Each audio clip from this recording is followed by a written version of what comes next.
భద్రాద్రి కొత్తగూడెం జిల్లా ఇల్లందులో రెవెన్యూ శాఖ మంత్రి పొంగులేటి శ్రీనివాసరెడ్డి, మహిళా శిశు సంక్షేమ శాఖ మంత్రి సీతక్క, ఎమ్మెల్యే కోరం కనకయ్య ఆధ్వర్యంలో జరిగిన కార్యక్రమంలో పాల్గొన్నారు. ఇల్లందు పట్టణం సింగరేణి జేకే క్రీడా మైదానంలో నిర్వహించిన ఇందిరా మహిళా శక్తి కార్యక్రమంలో మంత్రులు పాల్గొని మహిళా సంఘాల సభ్యులకు వడ్డీ లేని రుణాలను అందజేశారు.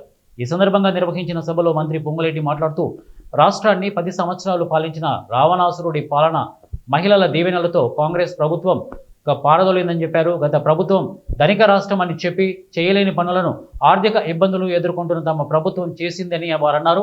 వారి పాలనలో చివరి 5 ఏళ్లలో మహిళలకు వడ్డీ చెల్లించలేదని అన్నారు. 1 కోటి మంది మహిళలను కోటీశ్వర్లను చేసే లక్ష్యంతో తమ ప్రభుత్వం పనిచేస్తోందని వారు అన్నారు. ప్రభుత్వం అధికారంలోకి వచ్చిన 24 గంటల్లోనే ఉచిత బస్సు సౌకర్యం కల్పించడం జరిగిందని అన్నారు. ఉచిత కరెంటు కూడా కాంగ్రెస్ పార్టీ పేటెంట్ అని గత కాంగ్రెస్ ప్రభుత్వ సమయంలో రైతులకు ఉచిత విద్యుత్ ఇవ్వడం జరిగిందని అన్నారు. ఇల్లందు నియోజకవర్గంలో ఇందిరమ్మ ఇళ్ల కోసం 240 కోట్లు ఇచ్చామని అన్నారు. రైతు రుణమాఫీకి గత ప్రభుత్వం 17,000 కోట్లు ఇస్తే తమ ప్రభుత్వం 21,000 కోట్లు అందజేసిందని వారు అన్నారు. రాష్ట్రంలో అర్హులైన ప్రతి ఒక్కరికి ఇందిరమ్మ ఇల్లు ఇస్తామని చెప్పారు. రాబోయే స్థానిక సంస్థల ఎన్నికల్లో ఆడబిడ్డల దీవెనలు ఉండాలని మంత్రి ఆకాంక్షించారు. ఈ కార్యక్రమంలో పాల్గొన్న మంత్రి సీతక్క మాట్లాడుతూ స్థానిక సంస్థల ఎన్నికల్లో 50% మహిళలే పాలన చేపడతారని తెలిపారు.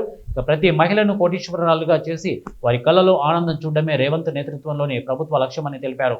ప్రభుత్వం వడ్డీ లేని రుణాలు 26,000 కోట్ల వరకు ఇచ్చేందుకు సిద్ధంగా ఉందని, 60 సంవత్సరాలు దాటిన మహిళలను డ్వాక్రా సంఘం సభ్యురాలుగా గుర్తించాలని అన్నారు. మహిళలకు చేనేత చీరలు ఇచ్చేందుకు ఏర్పాట్లు జరుగుతున్నాయని, సోలార్ విద్యుత్, పెట్రోల్ బంకులు మహిళా సంఘాలకు ఇచ్చేందుకు ప్రభుత్వం సిద్ధంగా ఉందన్నారు.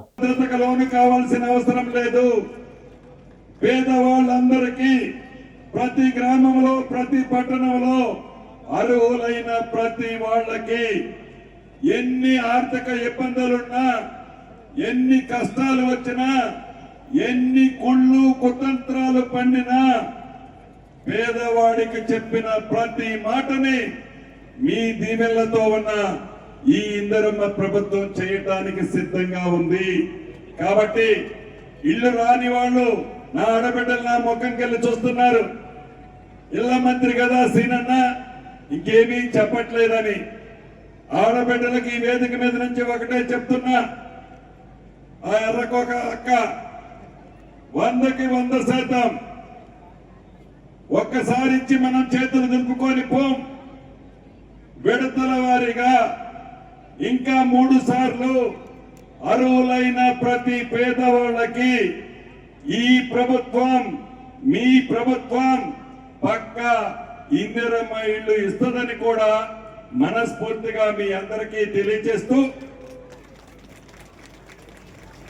మీరు అనుమతిస్తే నా సొంత నియోజకవర్గం పాలేరులో కూడా ఇదే సైజులో ఆడబిడ్డలు వచ్చి కూర్చున్నారు. సీతక్క ఇక్కడ మాట్లాడుద్ది. మీ నాయకులు, అభిమాన నాయకులు, ఎమ్మెల్యే గారు ఉంటారు. మీరు తప్పకుండా అక్క అందరూ మాట్లాడతారు. నాకంటే ఇంకా అక్క చాలా ముఖ్యమైన అంశాలు మీకు చెప్పుద్ది. కాబట్టి ఎమ్మెల్యేగా కనకన్నను ఎలా దీవించారో, పార్లమెంట్కి బలరామన్నను ఎలా దీవించారో, ఎమ్మెల్యే మన మనిషే, ఎంపీ మనిషే, మంత్రి మన మనిషే, ముఖ్యమంత్రి మన మనిషే, అధికారులు మన వాళ్ళే. ఈ సందర్భంగా ఒకటే మాట, మీ అందరు కూడా మీరు తెచ్చుకున్నటువంటి ప్రభుత్వం ఇందిరమ్మ రాజ్యం. మరి గతంలో చివరు చేయనటువంటి పనులు ఇప్పుడే పెద్దలు శ్రీనివాస్ రెడ్డి గారు చెప్పారు. రెవెన్యూ శాఖ మంత్రులు క్లుప్తంగా చెప్పారు. మిగతా కూడా అక్కగారు, మన పెద్ద గారు మహిళలకు సంబంధించినటువంటి ఏమేమి సంక్షేమ పథకాలు ఇచ్చామో, ఏమి చేశామో, ఇల్లు ఇచ్చాం, కరెంట్ ఇచ్చాం, గ్యాస్ ఇచ్చాం, రేషన్ కార్డు ఇచ్చాం, ఇవన్నీ కూడా వారు వివరంగా చెప్పాలనుకున్నారని చెప్పి మీ అందరికీ విజ్ఞప్తి చేస్తూ, మీరు చాలా మన సమయం 12 గంటలకు వచ్చారు కాబట్టి మిగతా విషయాలను కూడా అక్క, మన ప్రియమైన మంత్రి గారు, మీ అందరూ నాయకురాలు సీతక్క గారు పిల్లల్ని బాగా చదివించుకోవాలి, మీ కుటుంబాలు సంతోషంగా ఉండాలని మనస్ఫూర్తిగా కోరుకుంటూ, ఈ రోజు ఇందిరమ్మ ఇల్లు ఇచ్చిన లేడీస్కే ఇచ్చినాం.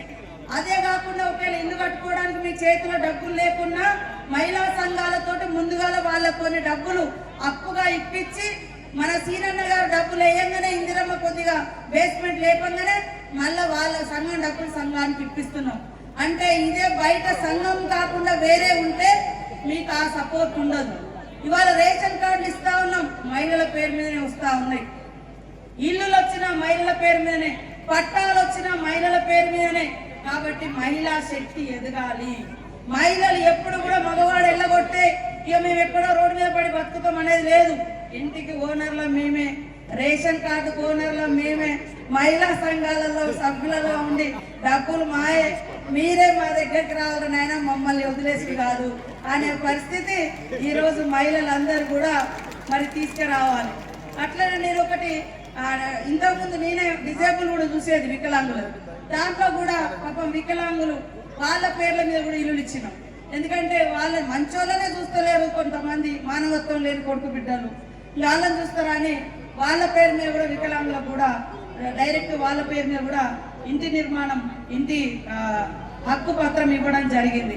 కాబట్టి మీరందరూ క్రమశిక్షణ ఉండాలి, సిన్సియారిటీ ఉండాలి, అదేవిధంగా మానవత్వం